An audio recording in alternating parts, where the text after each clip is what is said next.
Hello and welcome to episode number 19 of Tour Talk, and this week we are delighted to have Baz from Massive Wagons on the show.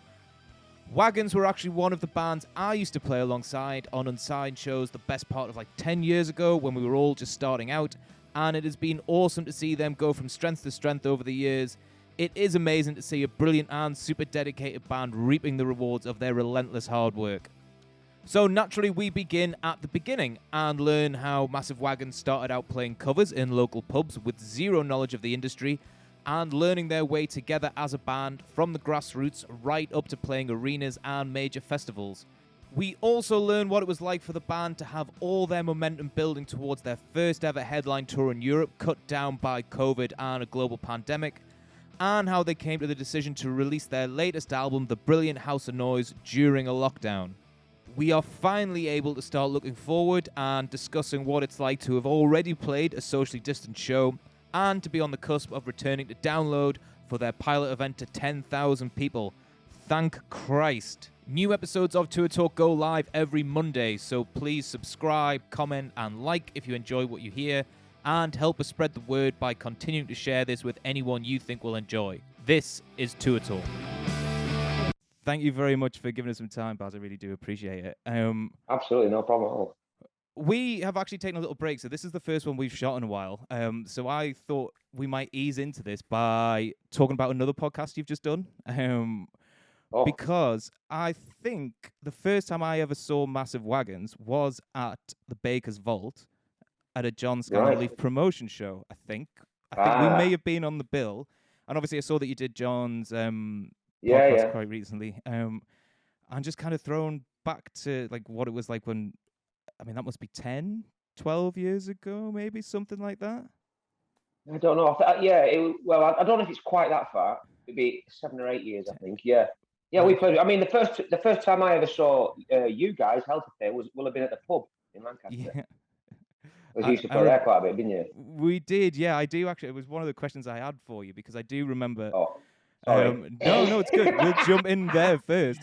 Yeah. So obviously that was your local pub up in Lancaster, and it's a great kind of rock pub where they have live music every Thursday, Friday, Saturday, Sunday. That's it. That's it. Yeah. So I'm assuming that you guys kind of grew up playing in there to begin with before expanding out. Yeah. Well, that was kind of what we did before the Baker's Vaults sort of stuff. We were purely a cover band, and our aim at the time was just to play in the pub, really, because that's where we sort of drank, and that was we just watched all those cover bands like yourselves at the time, or every weekend, and we were just blown away, so that's what we wanted to do. And then we didn't even know there was a circuit for the original stuff. We didn't know it existed. And then started writing to 1 or 2 tunes and got into that, and then eventually wound up, playing on bills with you and also play at the Baker's Vaults and stuff. Yeah, good nights. But I do remember playing at the pub, and I love playing there anyway. And you guys being there, and I was like, oh, do they do this all the time? Do they come and check out other bands, or they just happen to be in the pub? Is it one of those things? Did you just go and watch a lot of other bands? Just a place to hang out, isn't it? Friday, Saturday. It was like-minded people, I suppose. Yeah. Just watching good bands. That's like watching musicians, watching bands. I love all that stuff. Live music. I'm not bothered what they're playing, really. Just entertaining. Yeah. Well, I say that. Yeah. There's only so far you can. There's a limit. Yeah, for sure. Yeah. Nate, did you have something similar at home?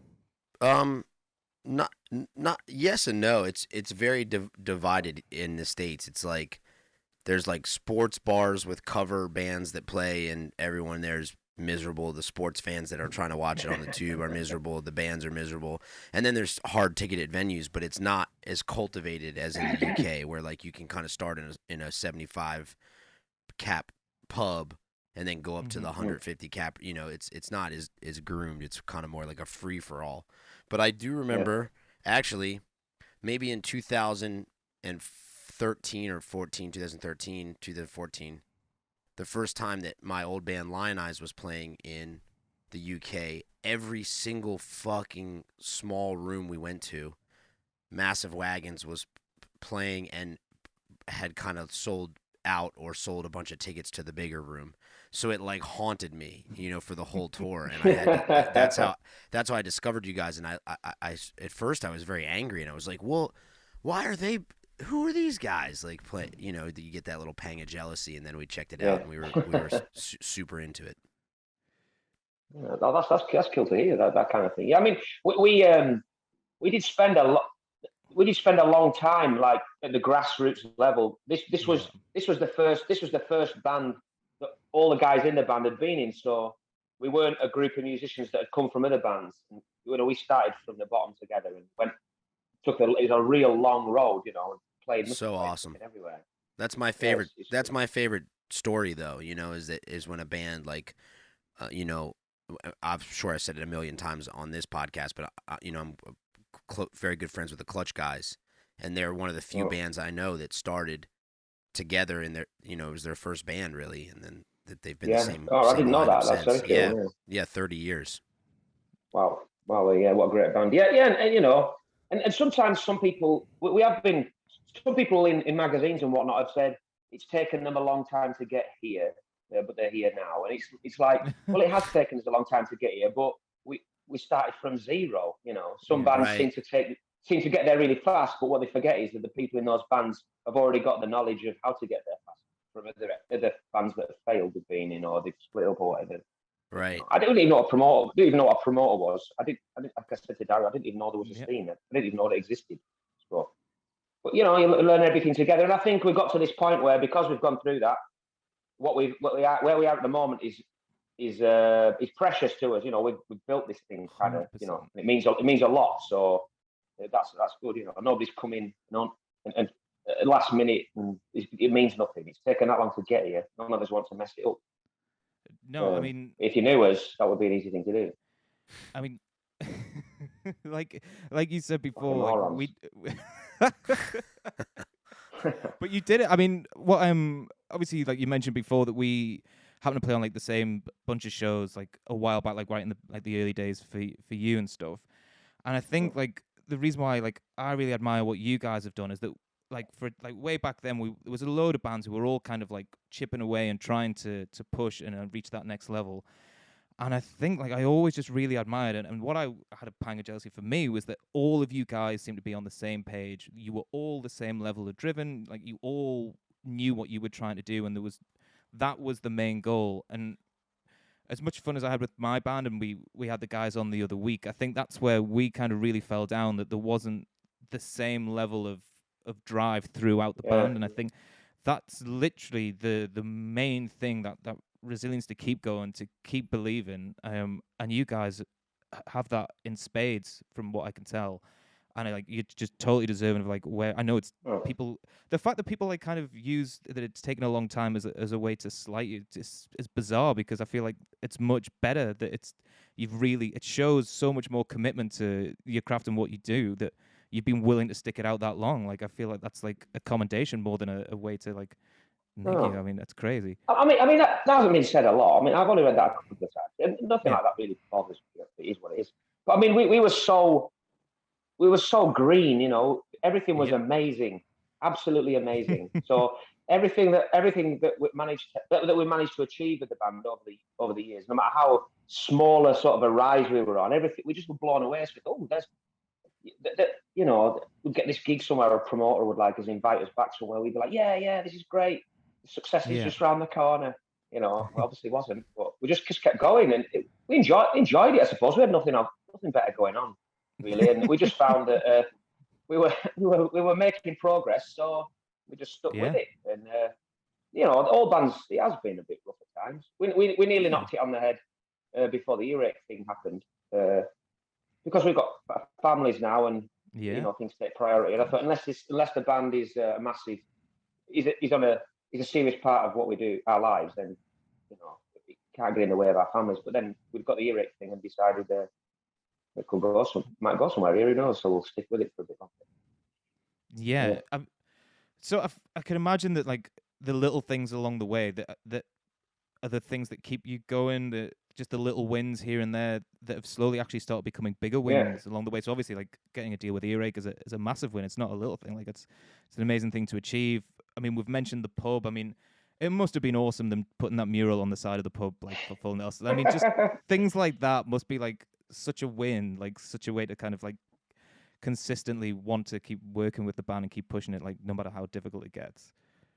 Oh, absolutely. That was crazy. That was the once the earache thing happened, things kind of snowballed. It was kind of like a big ginormous door opened, and then suddenly people started taking us seriously and wanted a piece of what we were doing.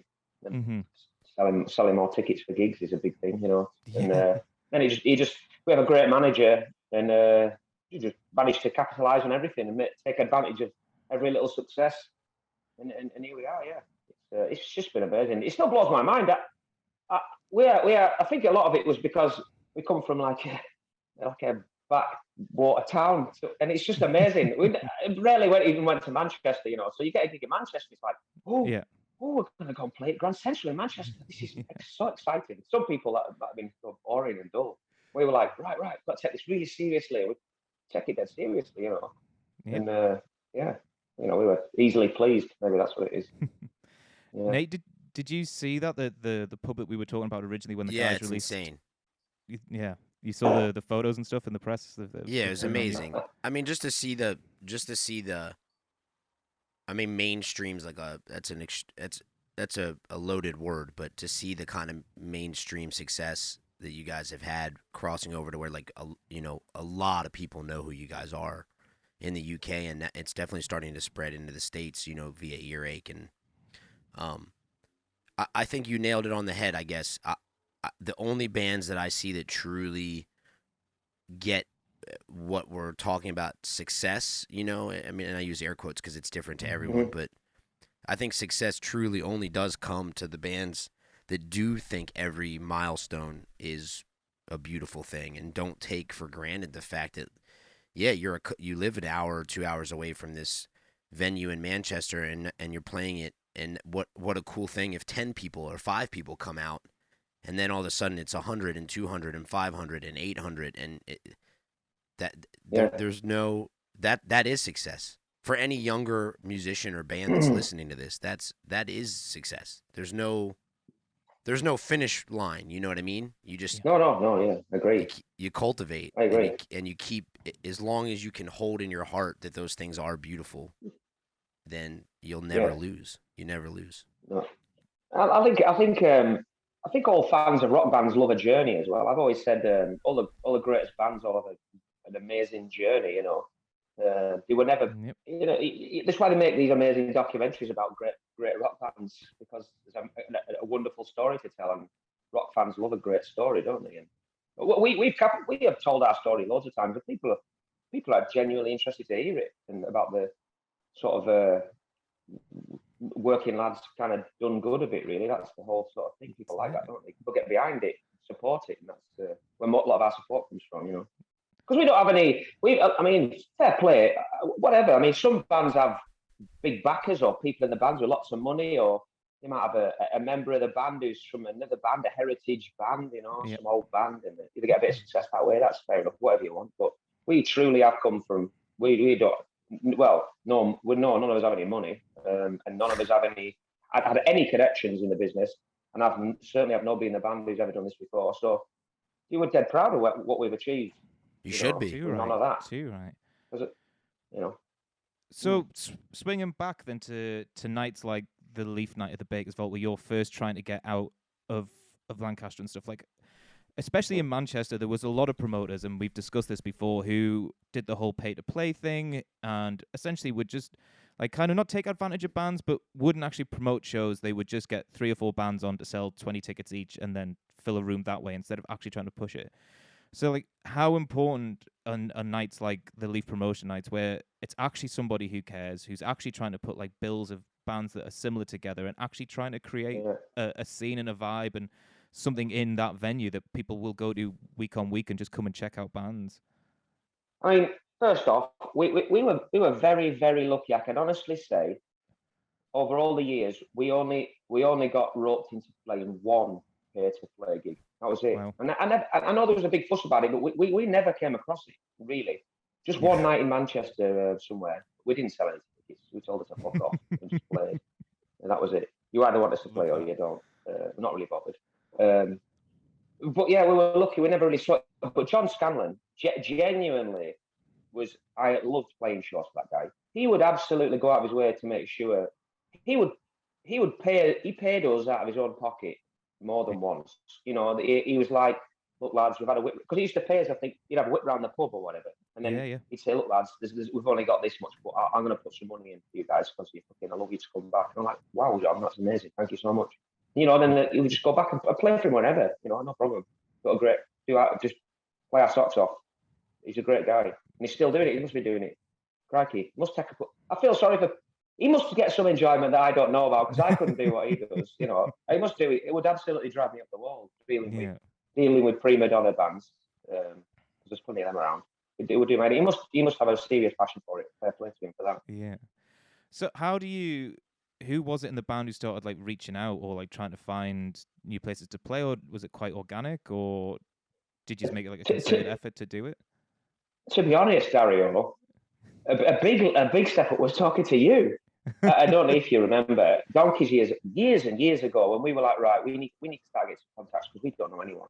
And I think Adam emailed you, and you came, because a lot of people were kind of a bit standoffish in this business and band, and nobody wanted to talk to you a bit. Then Adam messaged you, and you sent him like an A4 piece of paper, an A4 flipping thing of like, right, these are all the promoters I know, these are all the emails, these are all the flipping venues you want to contact. Talk to this guy, he's great. And we were just like, all right, this Dario guy's all right, like him, he's a dude.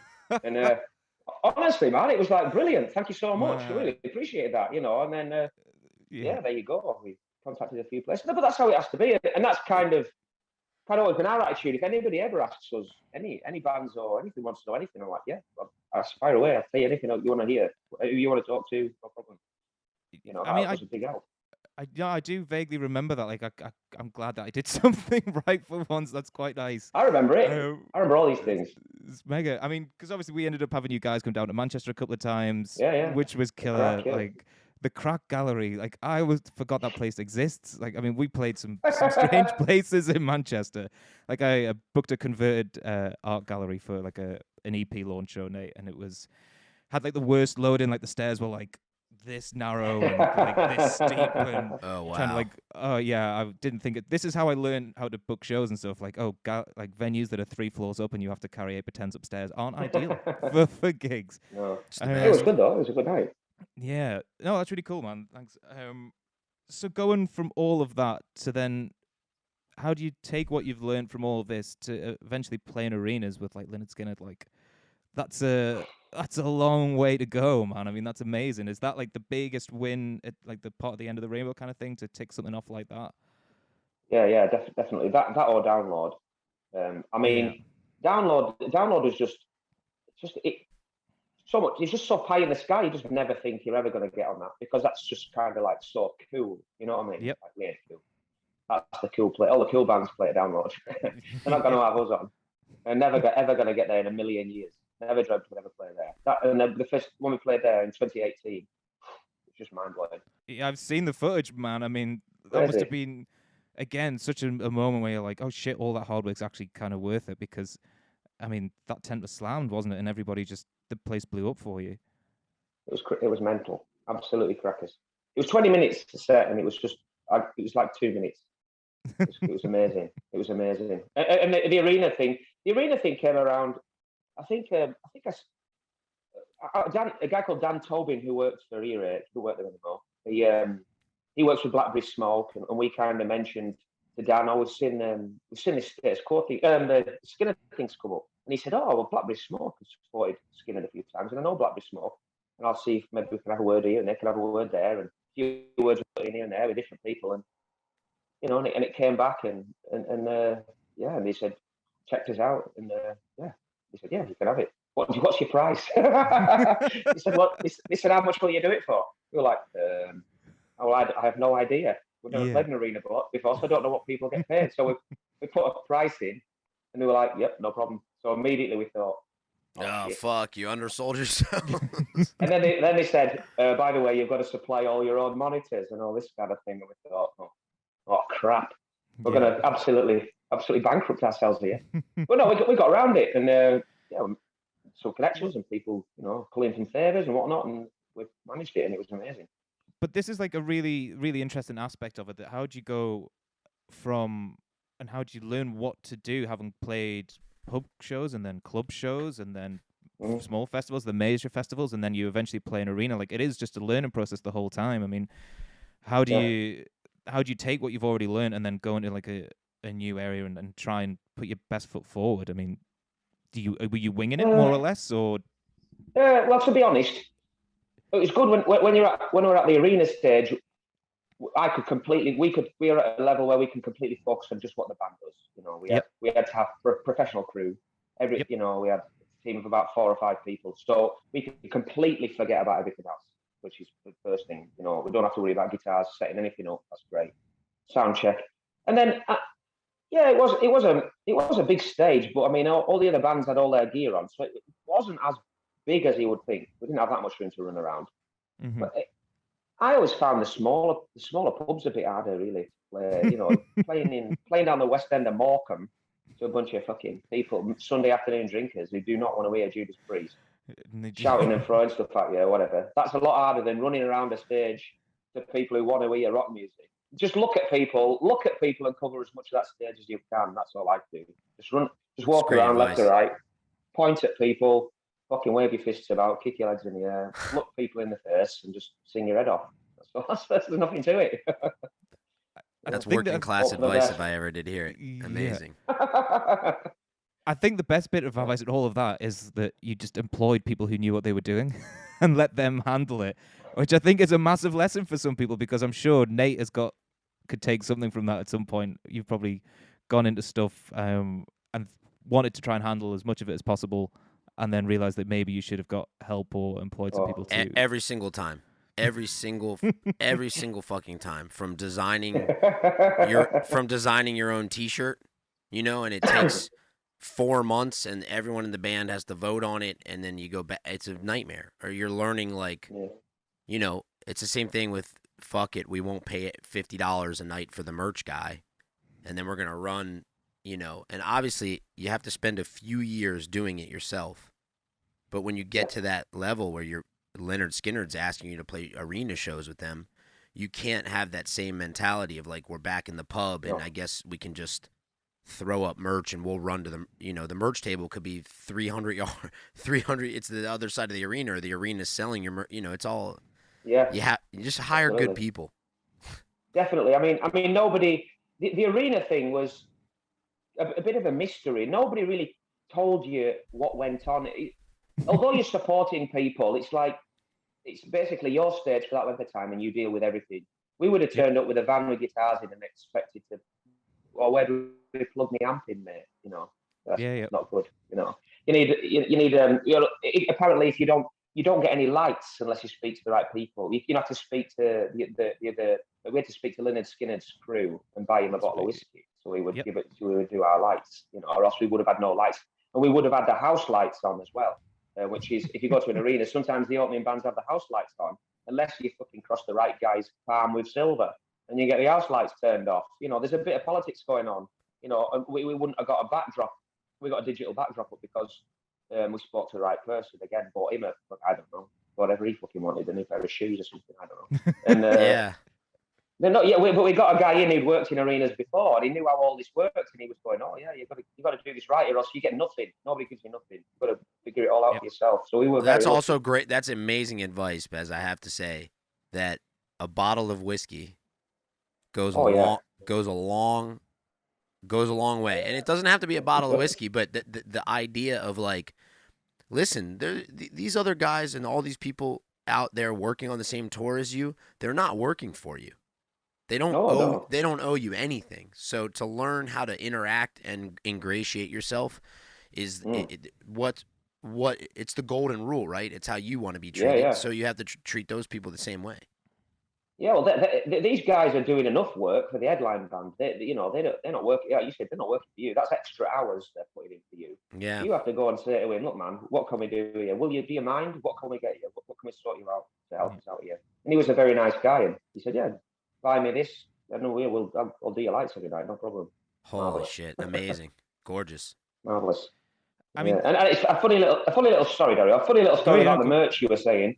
We the first night was at the SCC, the Hydro in Glasgow, and we pulled in our little transit van, and they had obviously rows of flipping Arctic trailers, and they were throwing out.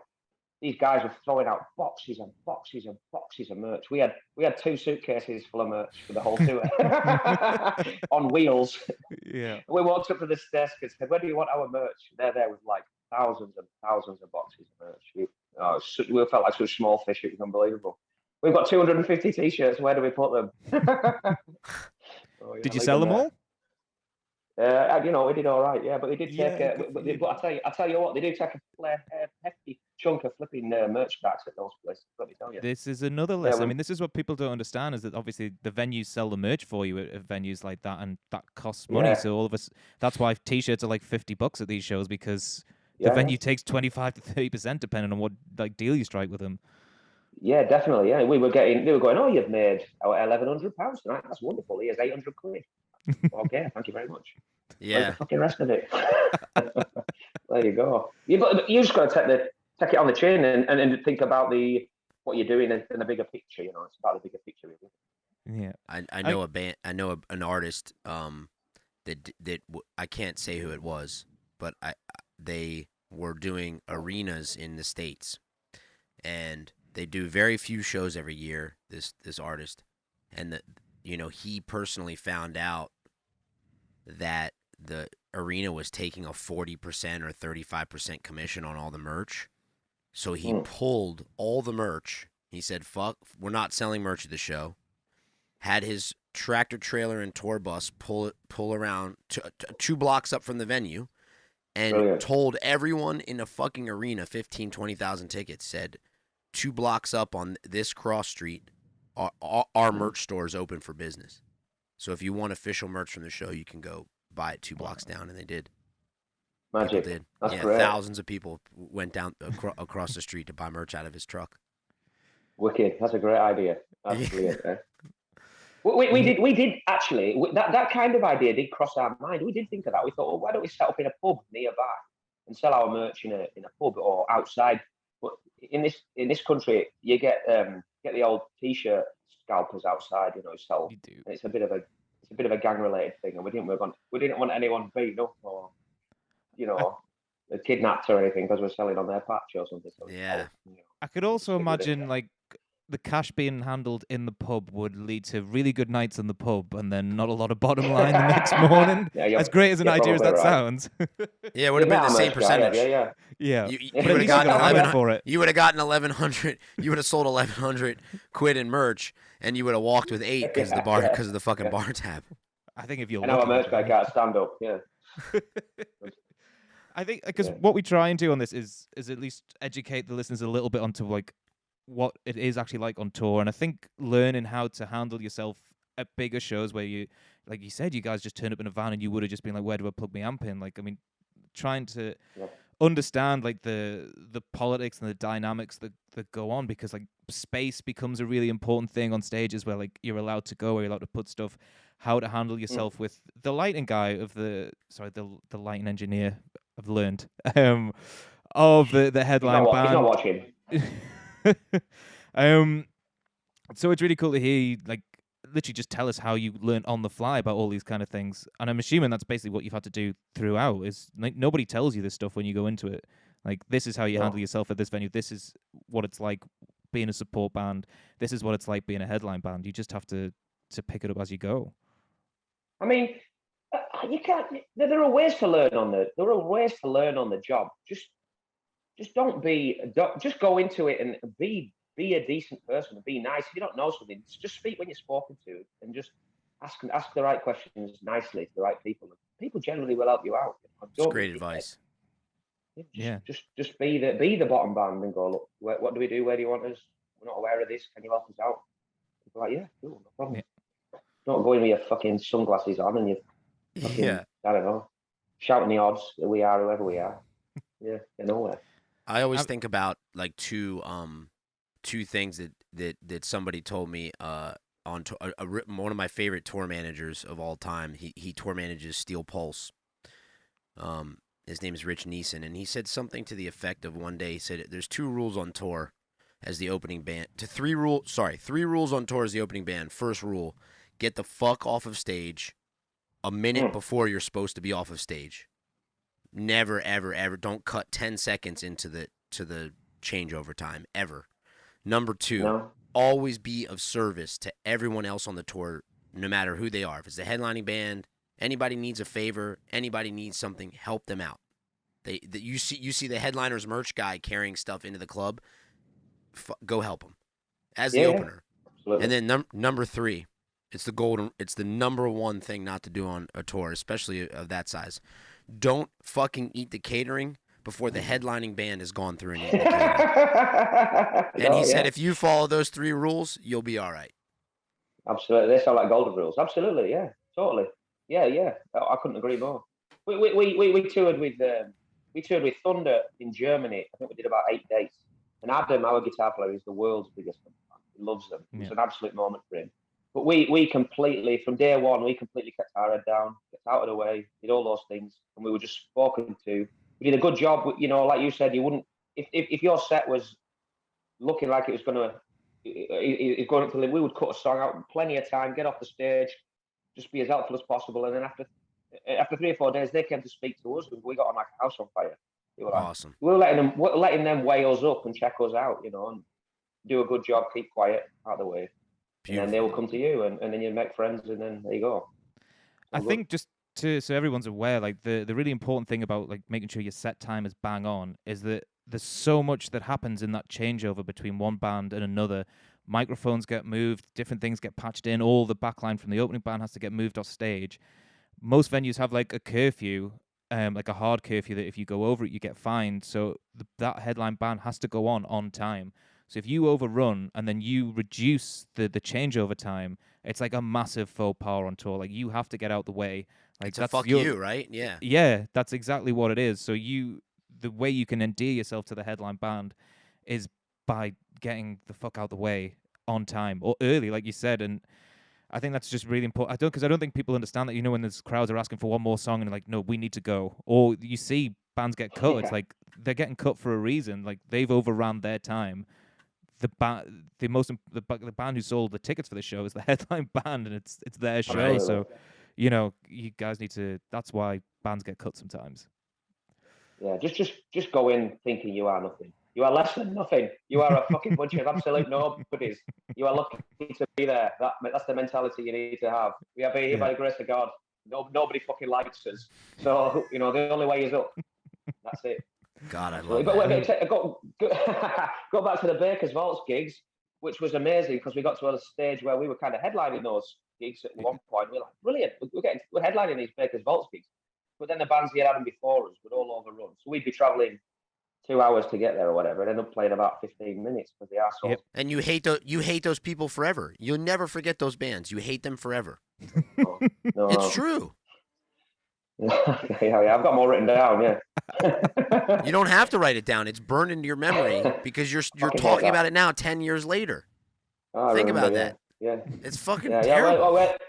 We've been given 45 minutes because of the headline band, and we've got 20 minutes. We've been at work all day on a Thursday, and then we drive an hour and a half to Stockport, and then we play 20 minutes and drive back, and then we're at work again at 6 o'clock in the morning. It's like, it's bullshit.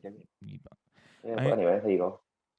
I'm glad you brought up the Thunder Tour in Europe because that is a thing that I wanted to get onto. And I don't usually try and get political on the show or anything, but you guys had just started getting into Europe and obviously going over and doing 8 dates in Germany with Thunder is like a massive intro into that market and stuff. It's massive.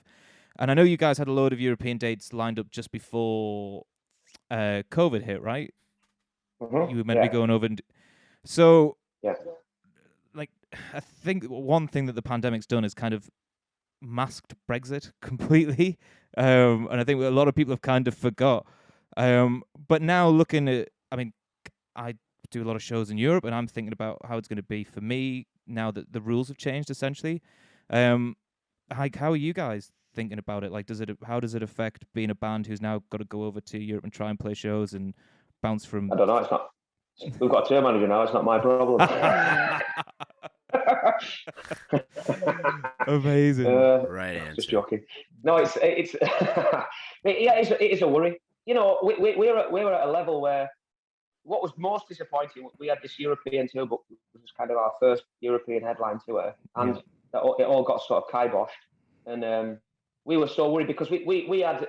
Everything's all about timing. Everything's about timing everything to perfection, you know. And you start getting momentum, and we just got this tour, and then we're just worried that we take Europe away, and a year and a half goes by, and we're right on the sort of crest of a wave with Europe. The radio's great.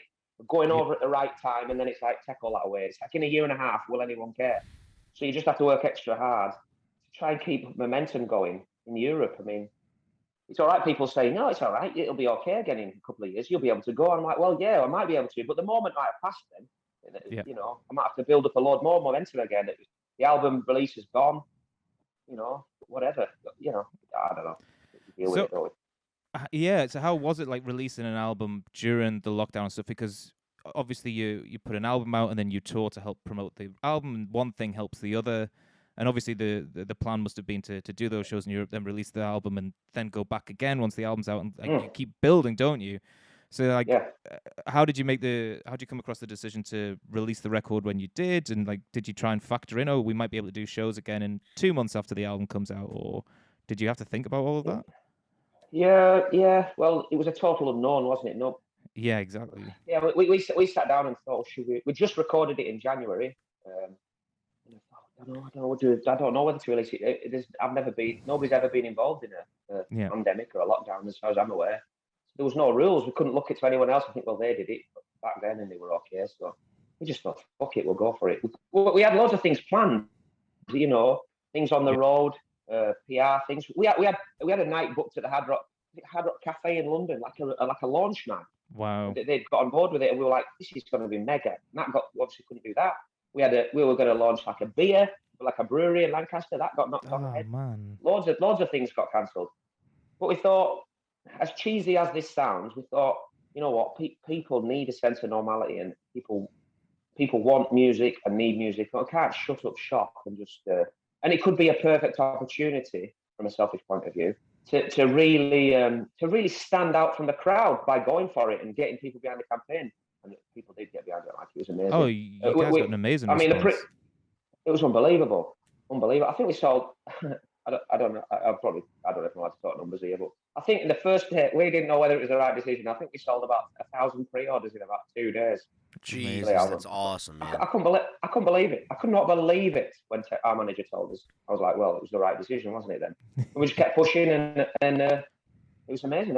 We did loads of online stuff. We didn't really know what we were doing there. We kind of made that up as we went along. We did a fucking charity. We bought an old treadmill running machine and did the London Marathon for charity on the treadmill, and raised a lot of money for Mind mental health charity. It was just amazing, yeah. And then you hit number 9 in the charts, the official charts. It was just yeah. There's no accounting for taste, Dario, is there?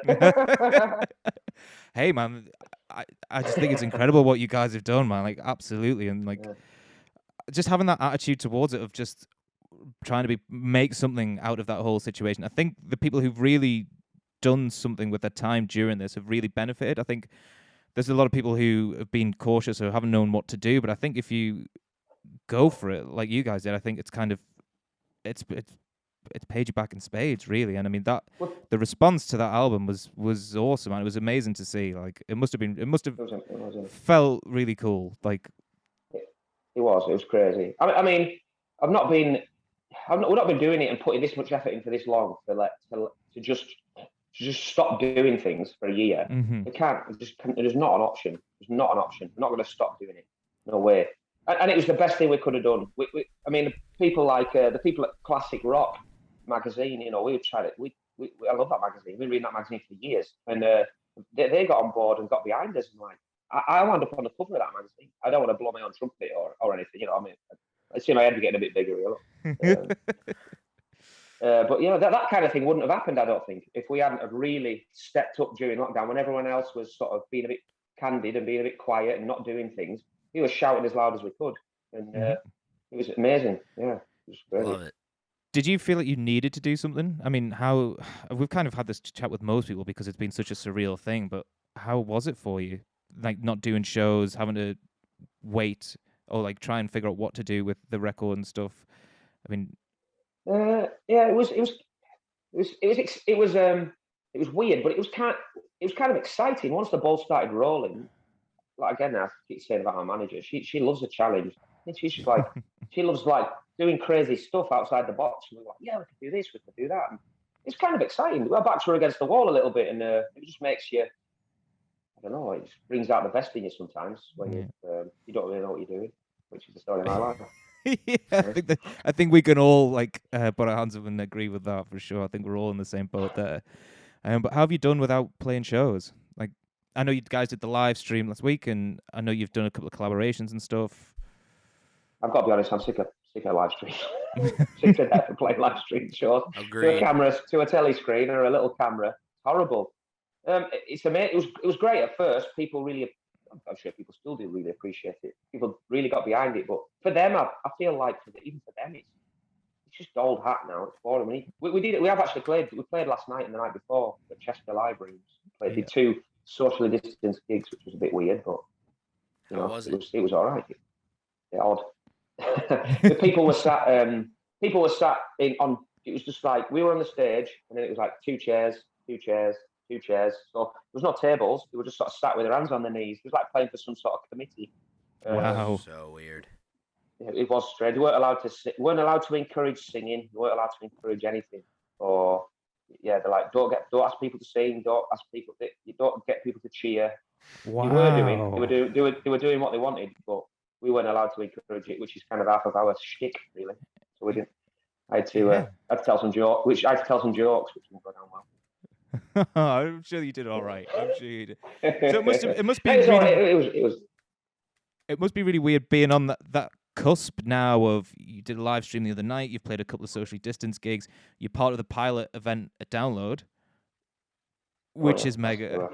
So cool. Can't wait for that. So mega.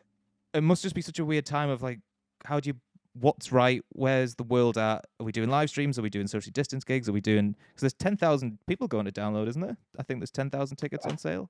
Apparently so, yeah. Crazy. How's it? It must just be weird being in the midst of all of that. Like nobody really knows what's going to happen. People are trying, which is nice. Stuff's almost getting there, but it is very strange. But it is nice to be where we're at. It's an absolute honour to be part of this Download thing. I mean, we're kind of lucky to be at the forefront of, to be included in something that's at the forefront of trying to get things back to normal. At least we're at the front and we can see a bit more than maybe everyone else. I don't know. It's great to be part of that. I don't know who knows what the rest. I mean, we've got a tour in September, which we're selling. This has been rearranged about 14 times, I think. Yeah. And if it has to be rearranged again, I think our manager will probably throw herself under a bus. But let's hope that goes ahead. Relate. Yeah, I can relate. So, Nate, because obviously things are quite different in the States at the minute, aren't they? Like, it just seems like it's open shop. Like, how is it comparing to like what we're doing over here and trying to ease back into it compared to like the States? Just seems to be going for it. Yeah, it seems like most of everything. I mean, I was just down in Nashville, for a week, and I got to check out a show, and it was open for business. I mean, the employees had masks on, I guess, because of a federal mandate for indoor, but nobody had to have. It was packed.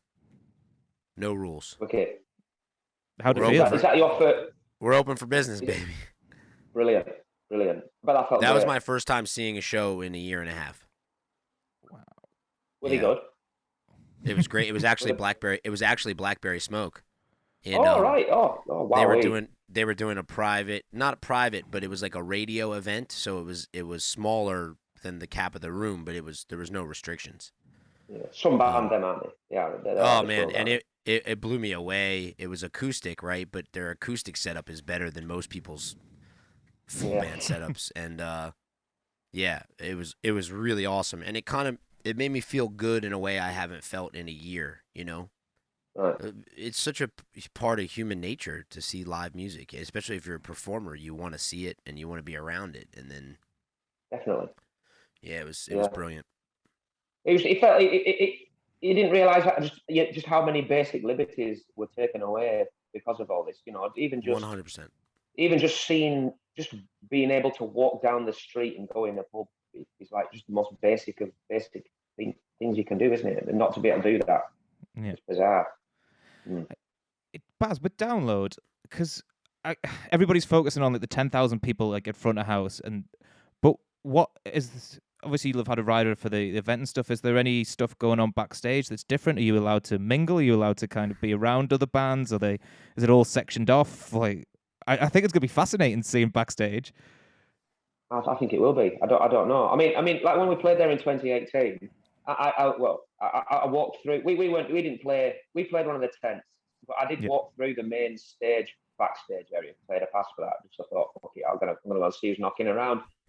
I was walking around like a flipping rabbit in the headlights. I'm like, oh, such and such. My God, there's Shinedown, Blackberry Smoke, Blackstone Cherry.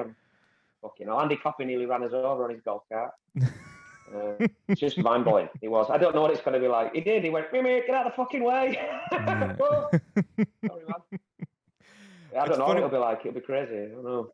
We had Per on from Kamchatka and Opeth, and he. The funny thing about that backstage thing, especially at Download, is like the queue for catering. Like I'm watching just all these different bands kind of like intertwined and intermingled in the lunch queue, like as if they're at school. Like it's just a really surreal, bizarre experience watching it. Yeah, it's summer camp, right? Yeah, that's it. That's exactly what it's like. Did you did you try and chat to anyone? Strange, yeah. Did I? Fuck no. You're joking, aren't you? With this accent, Dario. They'd have fucking probably just looked at me, probably punched me in the face. Probably thought I was swearing at them. No, they love the Brits, man. If all those American bands, they'd have loved you. I didn't speak to anyone. I've not nothing to say to these people. They just, it's too much of a risk. I just make a fool of myself. Let's go like that. All right. That's it. Give a thumbs up. All right, mate. All right, man. All right, nice one. Just fucking keep walking. Nate, is that how you behave backstage? Yeah, dude. I feel so strange and just like I always have this thing. If at festivals and you see bigger bands or even backstage at venues and you're kind of like, you guys are a real band. I'm not in a real band. I'm not even supposed to be here. And you guys are a real band and I'm just in your space. Like I'm in your backstage space, but you're the real band and I'm just a guy waiting for a pasta in. That's what you feel like, isn't it? I feel the same. Yeah, like why am I here? Who the hell am I? Yeah.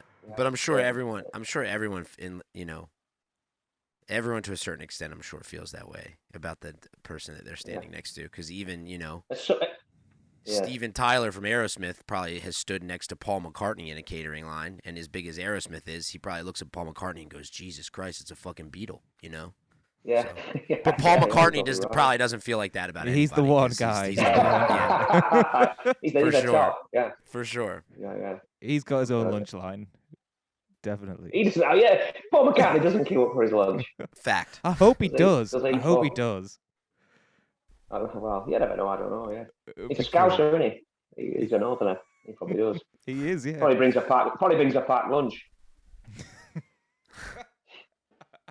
It's probably just a salad, to be honest. But probably a salad, yeah.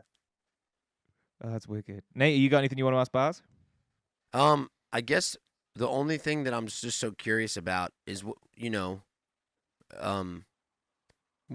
I always just like to know, because you guys have been on quite a long journey, and you described it very well throughout this conversation. And what would you tell a young guy or girl?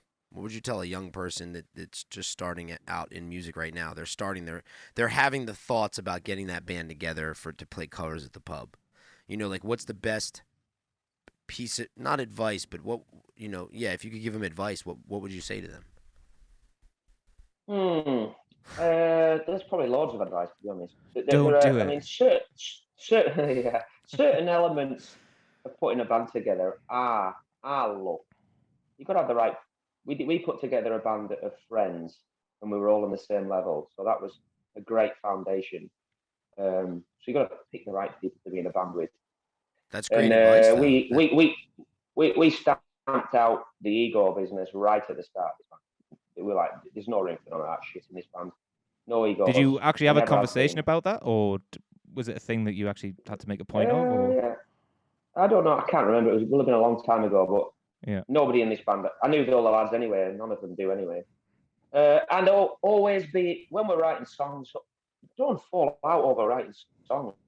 Just if you know, it sounds daft. You're writing songs. Just listen to other people's ideas. You're right. You might think you've got the best idea, but always listen to ideas from other people, and be quite prepared to throw away what you think is a great idea, somebody else's idea. Just don't get fucking emotional about it, or don't get pissed off, because a lot of bands fall out about songwriting and ideas. And I want to write songs, and I want just fucking work as a team, because you're all working for the same goal. And always write for the song. Don't write for yourself. It's all about the song. This is great advice, all of it. And I would agree. And don't be an asshole. That's the big one. Don't be an asshole. We see so many. A couple more. Don't be an asshole at gigs. And if you don't give up too soon. We have played with loads of bands who are fantastic, and then at kind of the 5-year mark, for whatever reason, there are good reasons to knock it on the head. But if you can, don't give up. Just keep going, and try and work through issues. I've listened to quite a few bands, and it seems to me that it seems around the 10-year mark. If you can make it to 10 years, people start to take notice of you. I read something with Lizzie Hale, and she said for 10 years she was slogging her guts out, doing nothing, and suddenly it just happened. And Biffy Clyro were another one. I think they put out 19 albums, and then the 5th album was the one. I mean, that's a kind of a rule I've always lived by. I've always thought we'll write 5 albums, and if we haven't done it by then, if we're not getting anywhere by then, well, maybe it's time to knock it on the head. But learning the guitar, 10 years. Steve Vai said he played every day for 10 years, and that's how he got good. But I give it 10 years, and if it's still looking good, we'll keep going. With that 10-year thing, I mean, I don't know if it's a thing or anything. It just seems to be like a bit of a thing I've picked up on. I don't know. It seems to be a length of time where if you commit yourself to something for that long, things start to happen after that long. People can't ignore you. If you're writing good music, of course, and you're doing good things and you're putting a lot of effort in, after 10 years, people seem to start to take a bit of notice of you. That's kind of how it's happened for us as well, a bit, really. I might be wrong. I might be talking out my ass. Who knows? But... No, I think you're coming from a position of having experience that you know what the hell you're talking about. I think it's all pretty sound. Oh, the whole songwriting thing is, we kind of talk about it a lot because it's always really interesting to hear, because everybody's got a different approach to it. Like, bands all seem to approach it differently. Is it a communal thing for you guys? Is it someone brings an idea in, you jam it out in a rehearsal room, or does someone bring in an idea that's 70-80% done and you go from there? Or me and Adam, well, when Carl used to be in the band, Carl never wrote any songs. But since Stephen came in the band, they just send me, Adam and Stephen send me, it was always Adam, send me The Beauty of Modern Technology. Just stuff they recorded on the phone. I've got a riff here, I've got a verse and a chorus. Awesome. What you can do with it. And I this is another piece of advice, I suppose, for people writing songs. What I do on my phone, I have all technical. I'm useless. But I've got the notes thing on my phone.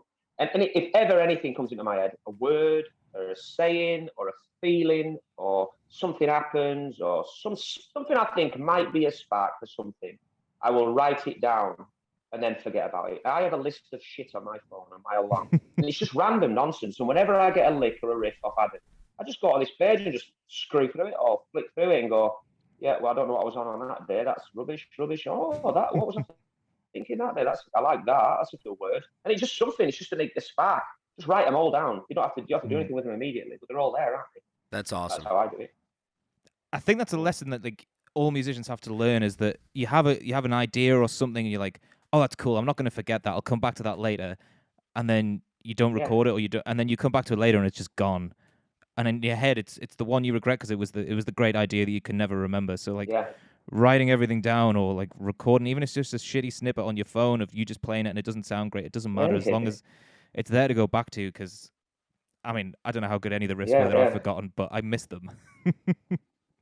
Document everything. Everything. Absolutely, definitely, yeah. I couldn't agree more.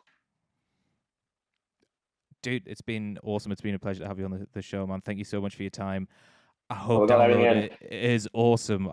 I'm super jealous about it's happening, and I can't be there because out of all the festivals, like that is Mecca in this country, isn't it? Really, like it's like the one as a rock band you want to either be at as a punter or play, and I'm sure you guys are going to smash it out of the park. It's kind of where all the scenes collide: commercial rock and underground rock, and everything. All the cool bands, the metal bands. It just seems to be the top of the mountain in this country for. Yep. Just so much cool associated with. I mean, all the festivals are cool. We headlined one of the nights at Steelhouse, which was unbelievable. Killer. Download just has that. I don't know. It's got Radio 1 on it. It's got everybody wants a piece of Download. And if you're a part of it, then it's something special. Definitely. Yeah, Amazing. Download's the one where if you do have a great set, if all the stars align and there are a certain amount of people there to see you, the next tour that and I've heard this from 10, 15 different bands, the next tour that you do in the UK, the tickets are doubled or tripled, or you're all over the radio, or it starts there. Well, I had that conversation with our merch guy the other day about Trivium, and he said that was basically what happened to them. They opened this main stage at Download, and the next thing they were just just blew up completely. That's what's triggered it for them. So yeah, I mean, absolutely, definitely.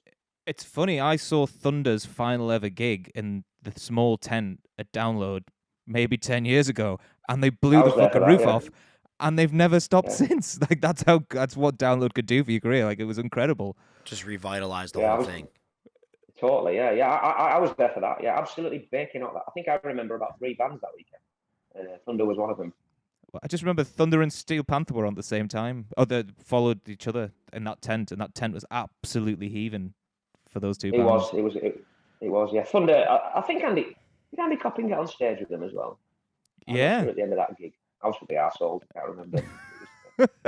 Yeah, but it's the whole British thing, isn't it? Well, it's the whole rock band thing, isn't it? It's a joke, isn't it? It's our final tour. It's not final tour, is it?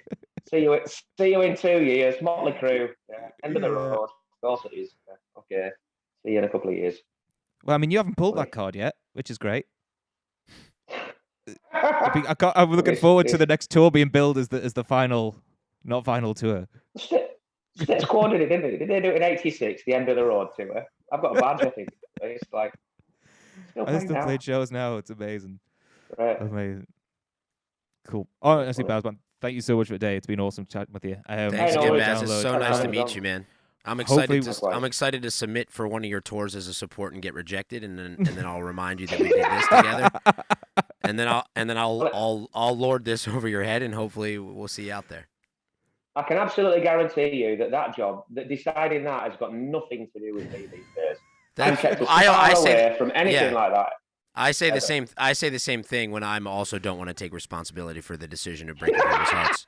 Totally fine. Yeah, sorry, it was the management, it was the booking. I had nothing to do with it. I get it. I tried. Brilliant. I tried my hardest. I did it. I swung for you. I really swung for you. Awesome, man. Cheers, everybody. Awesome. Cheers, man. I hope to see you in September. I'm definitely getting myself to one of them shows. See you later, dude. Wicked. Cheers, brother. Later, guys. Bye. Congratulations on making it to the end of another episode of Tour Talk. You can keep up to date with us across the socials at Tour Talk Pod. So that's Facebook, Instagram, YouTube, and Patreon. Please subscribe, comment, like, and share, and we will see you next week.